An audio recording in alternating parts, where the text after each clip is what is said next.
DPS, it's better to just leave him on the side. Yeah, maybe we might see Clockwork whip that out tomorrow, but Morning Stars and HSL happy to ignore that pick. Move on. They're going to be rolling out with, well, let's have a look on HSL side. They've got Zander on that McCree, so he's going to be challenging Asking again on a hero that he's typically more comfortable with, but for now, Asking going to be sticking with the Hanzo Kagasi on the Mei again. And when we look at Hanzo versus McCree, Hanzo's definitely got the greatest shield pressure and, of course, a huge amount of pick potential because those arrows, when they hit a headshot, will do 250 damage, will take away a squishy rather quickly. And we are going to be seeing double Baptiste again. So there's going to be Immortality Fields available as well as the Discord Orb. So it's going to be some very safe tanks if they're not halted and hooked. Chow's taken the Roadhog once more. That wall trying to isolate both the tanks from Morning Stars. They need to really apply the pressure here. Ding will take out the Immortality Field and Zapre's there to find a kill onto Chubbs. Good defense coming in from HSL. They've got this one under wraps. Yeah, that was a really good placement of the Immortality Field from Ascoft as well, making sure Morning Stars had to go around the corner and break their line of cover in order to try and shoot it, which obviously meant that they were very much exposed to incoming fire from the tank line of HSL. Right now, Zapper and Asking, look about equal when it comes to their ultimate charge, and Asking's ultimate here is going to be incredibly important. Chow has forgone the Diva. That means he can use it whenever he wants. The only way it's going to not happen if he gets hooked and it gets cancelled. Point presence over in favor of Morning Stars. They're that Matrix, though they have to just completely retreat, take cover. Immortality Field used there just in case. Everyone's going to be surviving on that one. They're going to wait for this one to expire. Drop their own Ant Matrix. Going to have their leap into the Dragon Strike, cutting through the back line of HSL. But they found 2 to the 1 of Morning Stars. And they're going to keep racking up the kills right now.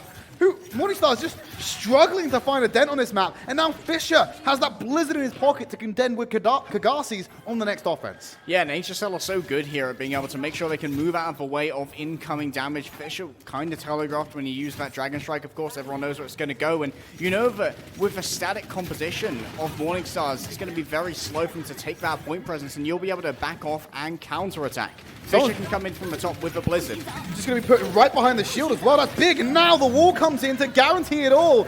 Maybe an overcommittal there. Zapre coming in with his Deadeye just to find Chubbs, but they'd already guaranteed that kill at that point. Maybe could have held on to that one. Yeah, trying to get the maximum damage out, but I feel like you definitely get a lot more, especially against Orisa with such a large head hitbox by just using your primary fire, especially in the quick succession you have available. Morning Stars, though, can try and make this work with a supercharged Whole Hog. That's so good for shield break, and you want that because it means that after Tech 36 is done channeling, he can get the hooks with free reign, and you can try and combine other things with your halt from Chubbs. And Asking, of course, if people are halted in afterwards, can use the Dragon Strike. He's using it early here. Gonna plaster it through and force HSL back, but the wall will keep the aggression from Morning Stars capitalizing on this one. Transcendence was used as a guaranteed method, as well as the Immortality Field. A lot committed defensively by HSL there. They were going to got the wall to obscure it. Now Henningson's pulled in and died. This is the window of opportunity for Morning Stars, who are throwing everything at HSL as they move on to the point, amping damage through every means they can. If you got an ult, click it now, boys. That's the Morning Star way. Asking, looking for the last members of HSL, but just like they are going to easily take this their way as he moves in onto Ding.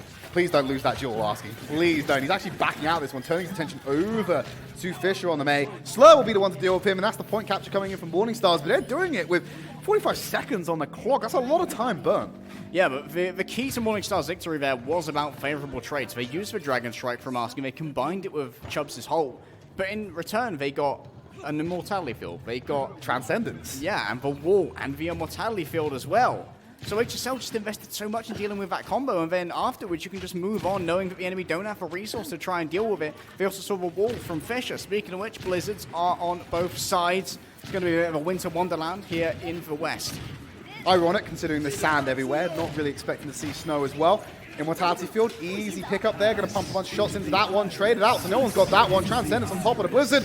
Being traded. Ding's also there to try and protect it out, so they just cancel each other out. This is like the new Graviton Surge, but the kills are now coming in favor of HSL Esports, so they will shut down the offense of Morning Stars and take control of this pivotal choke. Just so much ability to do damage here. You got the supercharge, you're firing through the amplification field as well. You're doing 250% damage. You're not going to be able to stand up to that, especially with a shield that only has 900 HP on the side of the Orisa. And now Zapre's got such a commanding presence. He has this high ground, and this area of Hollywood has always been famous for how Widowmakers can take it over. Think back to Season 1 of 2018, we saw Track take this over multiple times. Zapre's going to be looking to do the same thing as the Hulk and the Whole Hog coming out as the combination of choice here. I don't know about that, Tridd. Yeah, applying a lot of crowd control to a push that hasn't really found its legs yet on Morning Stars, and knowing those resources are down, they can just back off here. That is unless the whole hook combo comes in and the wall comes in to stop the retreat. So HSL will milk Morningstars for it to make sure they do see value on their investment. Second Holt hook was a lot better, managing to bring in that Orisa. They knew that they'd already used that Fortify, and the Holt's got a far shorter cooldown, so you know you can go for the Orisa on the second time around. It's often about baiting out that Fortify, and often you can do that by using other resources. I wouldn't necessarily say you have to use an ultimate there like the Holt hook, but other things like a snipe maybe. Okay, so there's the out matrix. Morningstar's got through that initial choke. Immortality field down, and Chubbs will deal with Chow. Kagasi finding this extra 2 kills on the back end of this one. Morningstar's finally going to crack open this defense, but they have a long way to go in point B and not a lot of time to do it. Yeah, it may well be an overtime push to finish off B here. That was a really good placement of the amplification field from Dreidra, making sure that the only place where HSL had any cover was directly in the view of that amplification matrix so they could shoot through. Fisher and Askov going to be looking to try and get some more value here as well. Remember, Fisher doesn't have anything that can mitigate his Blizzard apart from being hooked or being killed midway through, but Kagasi can do the same thing. Tech 36 and Chubbs can try and lock down these small points of ingress. They can get choke control here, but already the shields have been invested, so they've pitched down their battle lines. This is where the Arrests have decided to make their stand. Yeah, they're going to drop down a supercharger, but they need to be conscious of this Blizzard from Fisher. They no longer have the Transcendence from Zenyatta to make it work. They have to do it without, and now Ding's going to bask his team in that glory. Immortality field has been dealt with on the side of HSL, but Morningstars will still have theirs. Unfortunately, Morningstars weren't taking refuge underneath it. Dragon Strike will be committed from the high ground as Asking finds one on the back end. But with 10 seconds remaining, the only person who can challenge it is Asking, and Zapray's got his number. Yeah, oh, double headshot. That's a nice trade right there. Stock market's going all the way up. In comes a Wrecking Ball. Going to try and touch, but he can be booped away. They're going to try and force him out. He's in. No! Stalled him out, and even Mr. Dreidra couldn't get there on the Lucio. That was a ballsy decision, I think, actually, to forego the Transcendence there. The Nano Boost didn't provide you much value at the end, and you then didn't play around your Immortality field because it was tucked in the corner, so you had no sightlines to kind of contest if you went into the safety. Yeah, it was a couple of questionable decisions coming through, but huge value coming out of a Transcendence from Ding right there with everyone frozen. Like, you can see why you still have Zenyatta relevant after the various nerfs that came his way to try and hamper the efficacy of GOATs, like how Discord was nerfed to only 25% additional damage, but still, that's a lot when you're looking at high burst damage heroes like Widowmaker, like McCree, like Maze when they hit their headshots as well. I feel like with all the attempts to kill GOATs, it's like that most is like Barney Gumble meme, where they're just like, okay, nerf, and then like GOATs is still back in the bar behind him. It's like you can't get rid of them. And you can't ignore as well the fact that there's a lot more shield pressure that comes out when you have a Zenyatta compared to an Ana, because Ana, her primary method of healing, of course, is via the primary fire, which means that she often has to divert her attention away from dealing damage in order to make sure her team are topped up. Whereas Zenyatta is a multitasking healer. He can throw out a Harmony Orb over here, throw out a Discord Orb over there, and then his primary fire orbs are always heading into the shield, meaning there's a lot more potential to break there. That puts a lot more pressure onto the shield of Chubbs. So hold up, let me get this Orb of Harmony, let me get this Orb of Discord, and now I can 100% focus on putting my foot right up your derriere. Yeah, and it's so important to have that additional DPS when you're now limited to having 2 DPS as the actual damage characters go, because you cannot bring out a third damage character. Is that the 2-2-2 hack right there? The life hack right there? Pulling out the Zenyatta to deal damage instead? I suppose you could also do it... Well, Jonak hacked this all the way through 2018. True, even before the lock came in. Another option there, you saw Chow hover over it, was even Zarya potentially known as a damage-dealing tank that still can top up your DPS if you wanted more damage added into your composition. Yeah, not a huge amount of mitigation potential though for incoming Holts, and not a huge amount of synergy with an Orisa either, so you'd be looking at the double. Zapri though, on the Reaper. Okay, show me what you got, Zapri. It's the Reaper May. We've seen a little bit of this in Overwatch League. It seems to be the option when you go to 2 damage in the roll lock. It's not always used, but it has been an option we've seen by multiple teams. Yeah, and Zapri can also use his Wraith Walk in a pinch to try and get away from a Blizzard, which of course mitigates one of the win conditions. He can easily try and clean up Kagasi because he can cleanse away freezes using the Wraith Walk like we talked about, and he can easily try and take a lot of damage onto Tech 36 as well and heal himself. The Hulk kind of preempts them outside, forces the Wraith Walk early from Zapray. Chow's for that first kill on Slur. They're missing a huge healer for them. They've still got Dreidra to bunker down, but they're so separated right now. Zapray can walk into this kill box and burn through all of the tanks. HSL Esports dominate point A. Beautiful flex right there. That's some real Reaper tech. And of course, when he's dealing more damage, Tridd, he's getting more healing. And when you are healing yourself that much as Reaper, guess what? Ding and Askoff, they can just focus on the remainder of their team. And Zapper is already 66% of the way towards that death bottom. Will not be able to combine with a Nano, so we're not quite back to Beyblade. But Morning Stars, what are they going to do to try and take care of this? Arskin's got to hit a headshot onto Zapper. That'll kill him in one hit if he draws it back all the way. But he has a lot of health. Tech 36 might not be able to get him in one shot from a hook. So they capture it faster than Morning Stars. They break through that choke faster than Morning Stars. They just need to get it to completion faster than Morning Stars, who haven't been able to entrench themselves just yet. There's that Dragon Strike after the leap as well. Ding's been taken out. The big heals coming in from HSL are now missing. And a couple of elements of CC thrown in from Morning Stars to seal the deal and force HSL back. Crucially as well, Ding had just used his Coalescence when he got halted in, which meant he could not get away. Instantly cancelled out thanks to the execution. And there was some great tech from Asking on the Hanzo. We saw that he jumped before channeling that Dragon Strike. Then he could use his lunge halfway through the channel to ensure that he was coming in from a different angle. Got a lot of locomotion while he was casting, so it was a lot more difficult to try and see where that Dragon Strike was coming from. And Ding thought, okay, I don't think I'm going to be in the way of this. I'll just use my Coalescence. Evidently it wasn't I'll use my Coalescence now, but I'm going to swap. He's still on that Moira. There's the Supercharger. Going to be traded out, so they're hopefully going to cancel each other depending on your distance. Whole Hog, he's playing around passive cover. He's very vulnerable when he's locked in that animation, so he wants to play around the cover to make sure he can still mitigate some of that damage. Always going in. He's going up high. He wants to get rid of it. He's taking a bunch of the Nano Boost! They turn it around. They don't want to lose Asking just yet. And Morning Stars still cling. After the Whole Hog's use, Chow will go back over to the Diva. That's going to put the pressure on Asking a little bit more. Need a little bit of help there, Asking, apparently. Just a quick tap with a Nano Boost is all that you need. That instant heal, of course, to bring him back to full health, keep him in that area where he can continue to brawl out with a Reaper at close range. And he's got the Dragon Strike ready to go again. It's so effective against these Orysas who are so steady again behind that shield. Even if you don't get the kills with the Holt and the Dragon Strike, it means everyone's out from behind those shields and you can pick them off. They thought they were going on the ground there. They funneled them through a tight corridor and they're hoping to get a kill. But yeah, he's moving whilst also going for the Shadow Step.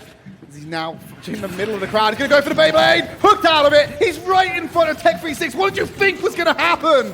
And he layer on different forms of CC for Morning Stars, but they're going to commit quite a lot of ultimates to make this work. They will still have the Whole Hog at their disposal.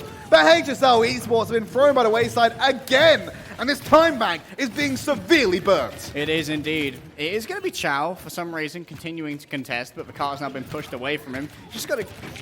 they are trying to actually take this fight. They're slightly undermanned on the side of Morning Stars, but I feel like with both the tank lines here, it's very risky to try and do this with the Diva, especially if you've got potential to be hooked in. Right now, Drujo's commanding the high ground, but he's got to be careful because Fish can send a headshot his way. Yeah, you do not want to be caught off guard by that one. And the Supercharge near the line for Chubbs. He can accelerate the ult charge for the rest of the Morning Stars if he gets that online. A lot of attention being played. Zapra's found Slay. Got the Nano Boost off over to Gagasi to bring that Mei into the fold as Chow will take out Drijo. 0 healers on the side of Morning Stars. This is lethal for them. Yeah, now they can use Coalescence. It just penetrates all the way through the shield. Things trying to hunt everyone down. Beautiful tracking. It's too late right now. You're using Mei to stall out. The spawn room is right there, so if you can keep him alive a little bit longer, you might be able to get away with this one. Slur's going to roll out onto the Moira. But he's on the back line. He's able to contest for a little bit, but not too long. They're throwing everything there, but they're not getting the kills on HSL. It seems inevitable, Harry, as HSL just need to walk this in, and the Blizzard should seal the deal. No one can touch that point. HSL Esports going to take away and go to series points. And one of the most important factors there was that Fisher actually put the wall under Chubbs. He just lifted him up in the air because he knows, okay, you've got a shield right there, just go boop, see it, and then everyone just hits a load of headshots on him, and there's no real healing presence there to try and keep him alive. So Chubbs is then just like, oh no. Oh no. My shield's down there. Like, what am I supposed to do? Where do I go, dude? Just up in the air, being elevated up into the exposed position. Well, guess what? Guess who's elevated right now? HSL Esports. They're at series point. We're going to go to a break. When we come back, we're going to bring you map number 4.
They don't just play for a team.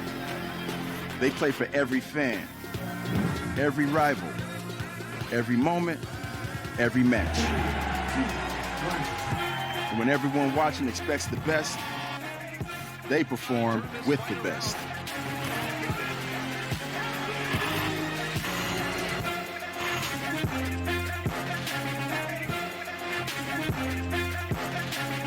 Welcome back, everyone. We're jumping into map number 4 very quickly. It is HSL Esports leading the series 2-1 right now. One map away from a semi-final spot against Clockwork Vendetta. Going over to Escort. Once again, it will be the choice of Morning Stars, but How'd that work out for Hollywood them? was also their choice. So where are they going to go? Maybe we'll go over to the Havana. We'll see some more exploitation of the long sight lines. We've seen some very good holds in the distillery on second. It is actually going to be Dorado once Bit again. of a Widow playground as well, so you're not far off with your assessment, Harry.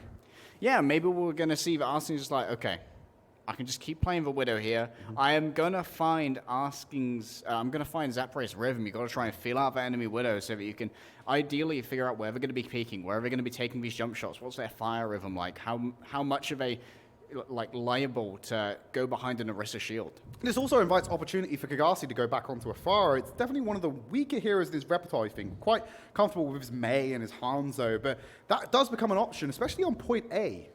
Yeah, and when we think about projectile heroes in people's repertoires, Fisher's got a pretty nasty Genji, and we have seen those come out in Overwatch League to very impressive results in some cases. So maybe you can bring that out to try and deal with some snipers, but it feels like you bring out the Genji and us just like, maybe it's time for McCree. Yeah, you bring out the Genji, you just invite the McCree. But you also kind of like challenge them as well. It's like, do you want to just go dive, bro?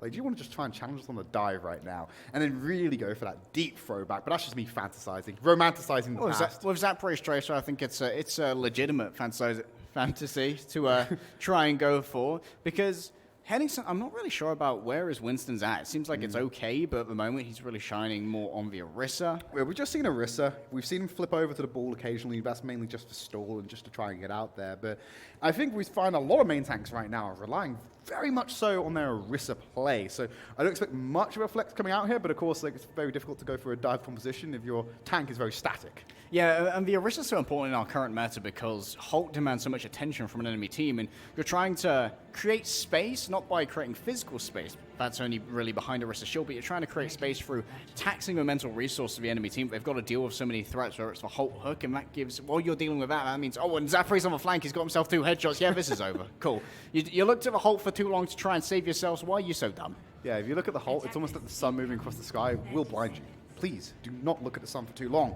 Talking about looking up at the skies, though, one thing we didn't consider about the Kagasi Pharah pick, if Morningstars choose to run onto this one, it does allow Dredro to go on to his comfort pick, shall we say, Mercy. He's a phenomenon, very bloodthirsty Mercy when he comes around, often reminiscent of the types of Neptuno in the Overwatch League. Yeah, and he's also a super effective Mercy. His movement is very good. His decision-making is some of the best, but I feel like he's got a lot of value out of the Baptiste so far, and there's so much value that can be gained out of that amplification matrix. Askov's going to have that available on the defense. HSL are going to have that Mei once again, so Kagasi here is going to have to be very careful about what angles he takes. There's a good amount of vertical cover on Dorado first, though. Yeah, a couple of early kills coming in for HSL. They will shut down Morningstar's aggression. This is one of the things, though, right? We're looking for Zapray to try and shut down Kagasi in the Henningsen, sky. turn around. Henningsen needs to turn around, but they're pretty much dying right now. Struggling to find their footing. The point I was trying to make, Harry, is like, you're expecting Zapray to try and deal with Kagasi in the sky, but he actually has to be mindful of asking. He can't take his mind off of Widowmaker because he will lose the duel if he does that. So this might work out for Morningstars, knowing that Kagasi has a little bit of a free pass in the sky. Yeah, they're going for that triple fire. Well, now, single's all that's needed, though. Yeah, Dredro's now down, so no res. Kagasi's back around the corner. There we go, that's what we're talking about. He's focusing too much on Kagasi. He forgets about asking, pays the price. And Kagasi comes in with the missiles. Chow a little bit late on the hook, so Fisher will go down. But this does invite Morningstars to press forward because they do have spawn advantage. Henningsen then, though, he used the Hulk after Chow had already used the hook to try and deal with Kagasi. I think it was a good hook, but maybe they didn't need that Hulk as much. They're still trying to burn the time here. It's going to take a while for Askin to come back, but the time and the distance of only slowly going away. That's a big biotic grenade actually coming in to deny the healing because it got in just before the shift came in from Baptiste. So you're able to get that burst heal in to save his teammate. Garci stops, styles for the reload. But like you said, Harry, a lot of time burnt at that first choke. They will be able to recontest them in the marketplace multiple times. Garci has to be very careful if he's going for Do some not. peeks. No, do not peek. You know, Zapre's entirely ready, and Fish actually going to swap over now on to the Sombra. Maybe wants to hack Garci out of the air, potentially Dredro, but Valkyrie is available, which means Dredro, if he gets hacked while in Valkyrie, can still fly up in the air using the manual controls of Mercy to stay around. And right now, Morningstar's know where everyone on HSL is, including Fisher and Stealth, because they have Infrasights active. Yeah, you forgot that Asking pressed the no Sombra allow button, and now Fisher's paid the price already. And Garci can just sit here on the back line. What are you going to do? Like, you can't do anything about this thing. We'll give the nano boost over to one of his teammates, but I think the fight's already lost. You're not going to be able to stall this out, and point A will certainly go down as well. You'll be better off holding on to that ultimate, especially because you're not changing off it. And I love Garci's lack of greed there when it came to playing with Farah. He did not go for early uses of the rockets. He wanted to obscure his position for as long as possible to make sure HSL were not in a position where they could easily make Zapre change angle to be able to deal with that Farah. May get halted here. Does not look like the hook is going to connect. Oh no, it did. With Chow, as is tradition right here, but he will get away. And that's so much ultimate charge available for Ding, but not enough to heal up Askoff. Yeah, you're running with a lot of heals on the side of HSL, but if they're getting picked off by the burst damage coming out from Morningstars, and speaking of burst, Garci, he's gone over to the Hanzo. He's going to be able to implement that even greater. He did pay the price though. Zapre going to take him out, Asking trades back as expected in these duels. But Dredro will correct the mistake and bring Garci back to the field to keep this payload moving. It's going to be very hard for Fisher to get any real value here. He needs to build up towards the CMP, but the second that he unstealths, he can very much be taken up by a headshot from Asking or Kagasi. Whoa, what a hook! What? Okay. The Holt made that easy, let's be real about it. There wasn't really a decloak there. Looking because, for me? Looking for me is the voice line he should have spammed there as he got himself hooked out of that one, but you can't really blame him. And Fisher realized he's getting no value on the Sombra. He's going over to the Genji. There it is. He's getting his blade out, and Chow's going to have to move on to the point, but straight away he's into the nano whole hog. Oh, Fisher with the deflect. Nice strategy there, but he just changes the direction slightly of where he's aiming, and he'll be able to burst through other members of the team.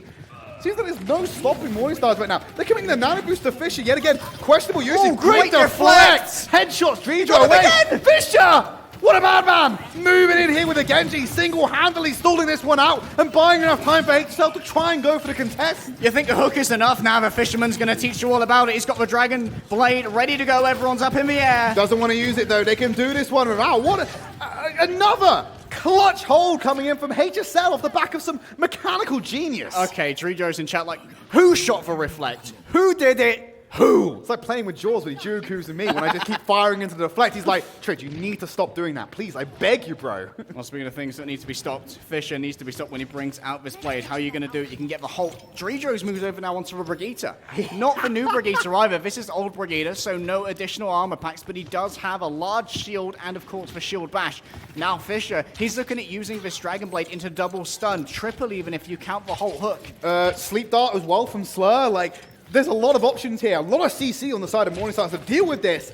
It's all about the timing for Fisher. They've swapped up so much to try and mitigate Fisher's win condition here. Going in, dives from above, he's moving himself into the trap! They sprung it on top of him, but he's still alive! With the deflect, we'll find Asking onto the back line of Slur, but the armor pack is there, but they're relying on Zapre instead. He'll come in with a 3K. Fisher, he leads to the side with one hand, and then Zapre comes in with a backhand from another. And there, Fisher, he managed to deflect the incoming usage of the flashbang as well, mitigating the conditions. Like we saw Morningstar change up their entire comp to try and deal with the Dragon Blade that was coming in. Now they see that, they're like, okay, we need to swap up again. Drew's just going to stay on this particular hero. But Fisher's now switched up again. He's going over to the Hanzo. Double sniper for HSL. You're now useless, by the way. What are you going to do against double sniper as this Brigade? You've got to focus on the front line. Kagasi as well is on that Sombra. Where did that come from? A lot of play out of nowhere. And now they're sending the monkey out and Chubbs goes in the back row. He slept as well.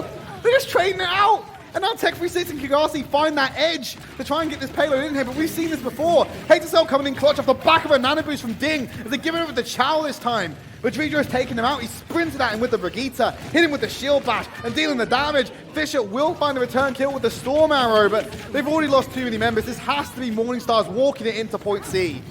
A lot of value there coming out of Tech36, but still they're managing to contest here and so close as the HSL spawn. Can you contest against a nano brig? Because Dredro ran in with that one, and now he's dealt with Henningsen. Dragon Strike, I believe, called out by Fisher. That's probably Super coming Spawn. from Spawn to split them off. It's still being contested, even if HSL can't stop the progress. They burnt this into overtime before they hit point C. And Kagassi's done so much damage, even though he didn't appear on the kill feed so much. He's already got the EMP ready to go. Oh my god. It's going to be very important. May get hole hooked here. He doesn't want to. He doesn't want to get fished. No, he's already seen what's happened if you sit in front of that Hulk hook. Regardless of stealth, you still die because the Roadhog preemptively throws out the hook. It doesn't matter if you're stealth. If you're in that Hulk, you're being pulled in. Zapper may have found him right here. He's following around Kagassi. He may be Look looking at him, for he's sandwiched between two damage. He's in the middle. Asking's found Fisher. This is the window of opportunity. Kagassi's going to commit it after getting a little bit of early damage. Stunned up, but translocates out. That should have been Morningstar's to like walk in there. Got a couple of kills, but it wasn't as decisive as I thought it was going to be. Well, he only used one ultimate to their credit, and they have got as much space as they need. And we are now potentially in final fight territory. In HSL, they're lacking tools to try and make this come back. They've almost got the Deadeye, they've almost got the Nano. They can try and combine these, but they can be so easily mitigated by the defense matrix of Tech 36. Vidro goes forward, tries to play aggressive, hook behind the other side of the shield. There's that high noon from Zapre. Now he's running against a Nano Monkey. He's nanoed himself. Wants to rattle off this damage. Look at the kills coming in. Tech with the double takes out the support. And guess what, Harry? Because a 2-2-2 lock, if you find two of them, you find them all. They'll complete with time to spare as they move on to the next attempt, assuming that HSL can replicate the success. This is a great turnaround from Morningstars. We thought that maybe there's a little bit of shattered mental after two maps. After you started off so well, right? You go 2-0 on control, and well, that's looking super good for you. And maybe you can take it back to control if you went out on escort, but you got stymied so hard on both Hollywood and Temple of Anubis. That's got to wreak havoc on you, but the mental rallying of Morningstar is definitely coming in clutch here, and we've got to give some credit of that to their new pickup. They just stole, for want of a better word, almost Panda from SMC. And we're like, okay, Panda, we're deep in the ringer. It's after map 3. What do we do? Yeah, I need you to come and give us some inspiration. You've been through thick and thin with multiple rosters. You know, you had some time, a little bit of time with SMC, a little bit of time on Paris Eternal, where, I'm just looking through the roster, no one was on Paris Eternal from that roster. Was Tech on Paris Eternal? I can't even remember. No, Chow was for off. Chow was, so he knows how Chow thinks. He might be going, all right, this is how Chow plays. It's in Chow's head. Yeah. Giving it a little bit of, maybe downloading him. was also on Paris Eternal. Yeah, so two players to look out for. They might have some insight into how these players operate, which might become useful for Morningstars. Yeah, exactly that. And you know that Slur is already very much used to the coaching style of Almost Panda, thanks to his history on Samsung Morningstars. And Tech, he had a little bit of a session on there as well, didn't he? Yeah, so evidently these guys are super comfortable with their coach. It's really helping their mental. They're playing cleanly. They're not playing like people who are stressed out about the situation. And this is a high-pressure situation. You're in the playoffs, and HSL are on match point. They need to bring out something amazing here. They need a good time. They need a completion as well. Or Morningstars are taking us back to control where they looked dominant previously. What control map will come out on the roulette. In fact, if it goes that far, it's HSL Esports who will have the luxury of choice just by virtue of being at series point already. Some other changes coming in. Zapre going on to his comfortable heroes we saw on Hollywood as he picks up the Reaper, and Ding going over to compensate the healing by moving on to the Moira. Zapre here can only really deal with the tanks though. What's he going to do against Widowmaker and Kagassi's in the air? He can just blink away with these. Looking up at that hero is like, you know what, I'm going to try that. Himself and Fisher, they can use Ding's extended healing range through the use of the Coalescence as well to try and make long attacks behind the shield of Chubbs, because they can penetrate that with the Coalescence too. I mean, Chow's looking up at the sky, and a lot of CC layered in there. Sleep Dart, Hook, just going to shut him down. He gets demexed, and they're happy to let this one play around for. Going to throw in the Holt, and now no one's there to eat up the rockets, because it's a very stationary shield. You can't move it again. And no one's there with the DM to mitigate some of this damage from Kagassi. He will pick up Chow and put HSL on the back foot. And you can see that Chubbs and Tech 36, they're holding a little bit further back. The barrage is already there from Kagassi. But the main tanks are holding a little bit further back because they want to make sure... Oh, no. You asked about what Zapre can do about Kagassi. Well, if the hat comes in from Fisher, it just closes that gap immediately. That is unforgivable over aggression. That may well have thrown away this point right here. No resurrections this time in the immortal words of Thanos. Ding moving forward. Perfectly balanced, as all things are. The damage and the healing coming out from Ding. Another Thanos quote. We want to keep going down that trail of thought, Harry. Point A, in the eyes of HSL Esports, Morningstars will have an opportunity to contest. They storm out, try and go for it. But Fisher's already found Kagassi again, twice. He's not been able to get that barrage off because of a hack coming in from Fisher. And Chow will take out Chubbs. Kagasi brought back for the barrage, but it's Askov getting the frag this time around. Everyone wants a piece of Kagasi, and he's not allowed to play Overwatch. EMP comes in from Fisher, finds 3 on the back line, and will seal the deal. Point B on the cards for HSL. And Zapre, one of the things I mentioned to some ridiculous looks from you on Hollywood was that he has some really good Reaper tech. And the thing is, he's in the head of Tech 36 right now. He's got really good ability to use his waveform to avoid incoming damage, whether it's from arrows, from asking. He also managed to avoid the hook there from Tech 36 so that he could continue his reign of terror. The perfect timing is best Reaper tech. Harry, when you got ridicule from me, it's because you said it as he was walking forward and pressing mouse 1. I was like, what else are you going to do? Are you serious? Are you serious? Like, is that your Reaper tech right now? But no, you're right. He has had some great use of his abilities to weave in and mitigate some of that damage. Kagasi, very low on the back line. If Chow was back in Season 1 2018, he would have gone for that kill. Maybe he would have. We need to see if they're going to go for a self-destruct and Hulk combination. The Hook not going to be getting anyone so far as Fisher wants to go for the Where is it? Oh, looks up just time. Storm Arrow will only find one as they trade 1 arrow apiece. No kills to be found there. Shield goes down immediately off the back end of that one, but they got the supercharger to play with. There's a sound barrier. It won't be able to stop this self-destruct coming in. Chow finds slow on the back line. Fisher then follows it up. Zapre's there with the McCree. No resurrection from Dredro. Home stretch for HSL. And it was really smart there for Chow to wait for Tech 36 to use his whole hog because he knew that meant Tech 36 was committing, so was everyone else. It also means Tech 36 doesn't have the hook. You can hook an exploding Diva mech that's using self-destruct to try and force to a position that was not available. So he had to move out of the shield into a different place where he could be easily cleaned up. That was a very ambitious feat of a flashbang from Asking. The range is not quite there, but he and Zapre have Deadeyes ready to go. Who's going to be better able to mitigate this? You can get halted and hooked, but we saw before, it can also be very easily defense matrixed. Give me, much like Monty's sense of fashion, the electric cowboy, and put that nano boost onto Zapre, put it onto Asking, see what's going to happen with that high noon. Look at that perfect combo coming in from HSL. This is critical for Morningstars right now. Perfectly timed flashbang, but the shield coming in clutch from Mr. Chubbs to save the rest of his teammates, but it will cost him his life as Zapre, he's on a killing spree. This is the home stretch, and look at the difference in time back, Harry. Yeah, 3 minutes still, and HSL, they've got so many tools to try and lock this down. They've got a damage boosted Deadeye ready to go, and it's a nano too. Use it, my son. There we go. Instantly clicks it, but he doesn't even get the kill. Fisher will not allow him. He wants it all for himself. I'm just not going to say anything. Just watch the time back difference. Just watch.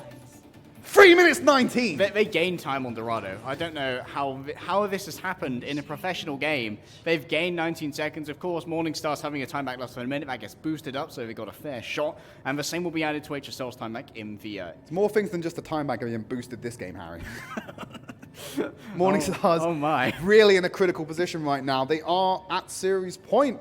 They lose this map, their playoff dreams are over, and we won't see them again until Contenders next year, in whatever form that takes. So, and they won't be seeded high enough to get straight into Contenders. They'll have to go through Open Division as well, along with a load of other teams. You too can try and join Contenders 2019 by going through Open Division. Or 2020. I forgot what year it was, Tridd. They made it to playoffs. Usually that's safe enough. If you make it to playoffs, you usually don't go down to trials. Can't say I know. We don't know, because they could, I don't know, change the format on us. It all can change. Absolutely, it's a long off-season, so we'll have a look at that when we come back to it. But the one thing that is important here now, Harry, is we focus back on the game. This is a critical moment. That 1 minute, you've got to make it work. And when it gets into an overtime situation, it is very easy to snowball. So you can stretch that 1 minute out very far if you play it correctly.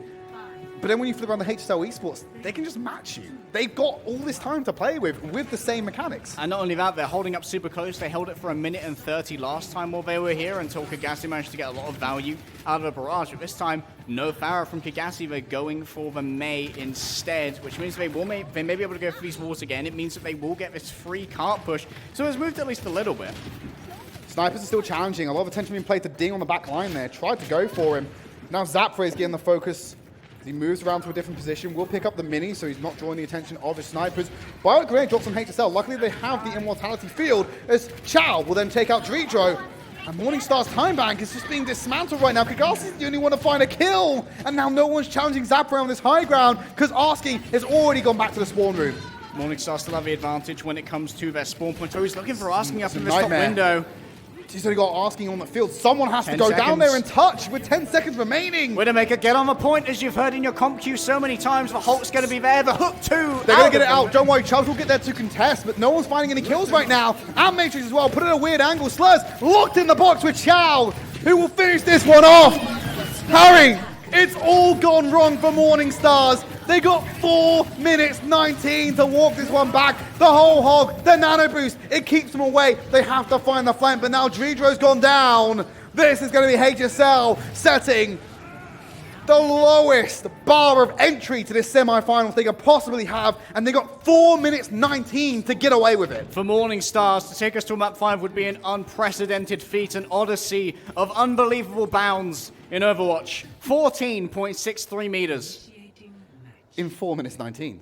Yeah. I cannot. You could move at like centimeters a minute. Even at the poorest performance HSL could put out here of all their players, I see no conceivable way. Just bring out a Bastion. You could do whatever you want. I see no conceivable way of Morningstars holding us for that long, because even at its most cynical, if HSL Esports burn through all of their time and just get 6 ults on the board, you're guaranteed to set a pace or set that first, or kick the first rung of the ladder out where everything's just going to fall apart.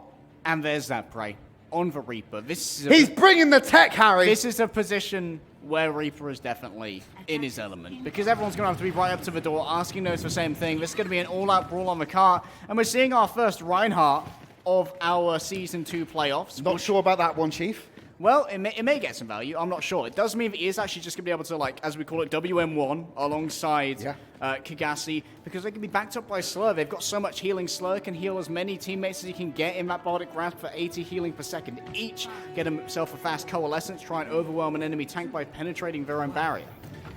This could go very wrong very fast for Morning Stars. If one of them gets tagged, one of them gets picked by a stray arrow from Fisher, it's all over. They're contested right there. Critical healing. Someone needs the attention. Zapray needs some juice, needs some heals. They're playing it into that cover. Ding wants to weave in a Bardic Grenade here. That is how he wins this particular match. And you can see the Diva Shrine taking beds for sleeping. Nicely. Get the grenade. It's everyone! It's a 6-man, and that's going to cue the aggression from HSL. The wall will allow them to contest in this bunker. They're not out of this one yet. Yeah, but the time's still there. They're 3 meters away, and you know they're looking for the exact same play. There's that out matrix. They're going to fire out of that room, try and play around as much cover as they can. But Zapray's found Dredro, asking, will it shut down Henningsen? HSL Esports are going to walk away with this one. Fisher showers Morning Stars in his own glory. They're going to walk this one in. The concussive blast and the boosters to send them home. HSL Esports will square off against Clockwork Vendetta in tomorrow's semi-final. And how beautiful in a match filled with DPS highlights. It is Ding who manages to make it work. Getting that huge Bardic Grenade forces out the Immortality field early because no one can get healing. You want to make sure that you use that ability to keep everyone alive, and that means you guess what? Zapray just WM1s in with some real Reaper tech. Fantastic Reaper tech. We're loving to see it. More of that, please. But it's a fantastic series. HSL, I think their dominance just showed throughout the series there. There was moments of life there for Morning Stars, especially at the end of their run on Dorado. We did honestly believe that we were looking at that map 5 potential, but HSL come out with this incredible offense, and I hate to break it down, but it was just the way that Fisher was able to shut down and manhandle Kagasi on their offense. He removed him from point A and punished his over-aggression. Yeah, that over-aggression on point A on the defense from the Farah may well have thrown the entire 2 points away. Yeah, and like I said, I don't put that on Kagasi's misplay. I put that on Fisher's capitalization, because you can misplay like that and get away with it sometimes. But it wasn't even that as well. It's when Fisher had the presence of mind to go and catch him when he knew he was going to be in a rush to get back to his team as an individual player. And it was really good on the point of HSL as well to go for what we thought was a very questionable strategy, like Reaper versus Widow, Farah, and Sombra. It'll be able to do a huge amount of damage here, but instead they're just baiting them in. They're like, okay, you guys have supremacy. We can't touch you. Come on, come over here and show me what you got. And then you hack him out of the air, and that's when Reaper's like, oh, you're in my land now, boy. I talked about Fisher a little bit there because I wanted to highlight this player in particular when it came around to his Sombra. But I actually think we look at Dorado. This was Fisher's map. I'm thinking of the highlights here, and I'm being reminded in this replay package. So we had Sombra shut down on Kagasi. We had his fantastic Genji play where he, with the help of a nano boost from his teammate. And the help of one of the enemy snipers. Yeah, true, but like still, I put that on Fisher to be able to pull that one off and sure. quit that stall and burn more Morningstar's time back and put them into this position where they were on their last life moving into point C. Yeah, the poor guy denied Zapray, nano boosted, supercharged Deadeye as well by getting 3 kills out of nowhere on Hanzo at the end. The stall could have been so powerful coming through from Morningstars, it was just dismantled so quickly. When we look at 2-2-2, we always thought HSL were going to be a powerhouse. Zapray and Fisher, household names among people who've been watching Overwatch since the start for their DPS prowess. Lethal, and then you have Din coming back. We've seen him mainly on the Zenyatta, which was the hero he was known for before he took his little sabbatical from Overwatch. And then when he's come back, we saw more of that the same. And now he had this Ana today. His Ana was really good. We questioned some of the usage of his nano boost, but his team made them work. They obviously called them for a reason and looks really good. And I'm going to say goodbye to Morningstars now. But as you mentioned, HSL Esports will go up against Clockwork Vendetta tomorrow. And that's going to be a semi-final to watch because there's a lot of history between these two teams if you look at this season alone. Yeah, and it's going to be a real rematch as well. Call of Vendetta, the first match we ever casted together professionally as well. Yeah. And it was HSL who took them to 3-2, beat them in that tiebreaker map where we've often seen Call of Vendetta come out on top. One of the only 2 teams to beat them in the group stage, so HSL, they've got to keep that up. And Call of Vendetta, they want revenge. Yeah, they want revenge, and they're a fundamentally different team to the one that went against HSL in that week 1 matchup. That's all for me and Harry for today. I'm going to go to a quick break, and I'm going to tag out with Jaws as we bring in for our second series of the night. British Hurricane versus AT coming on your screens real quick.